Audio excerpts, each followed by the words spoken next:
One of the cool things about this house is that we have Mrs. Ramsey's cookbooks.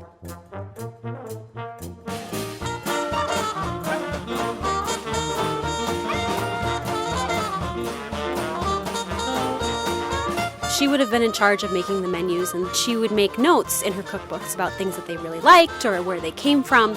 And we know the Gingersnap recipe came from her friend and neighbor, Mrs. Willis.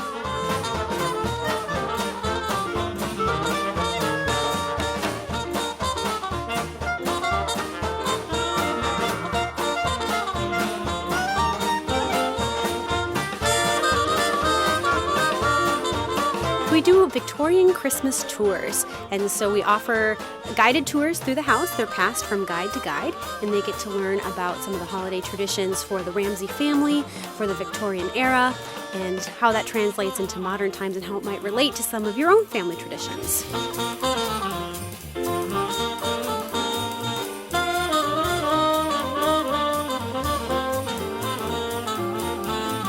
There are always cookies involved. You get to sample them in the kitchen. You certainly can try Gingersnap, but we also have many other ones to try as well.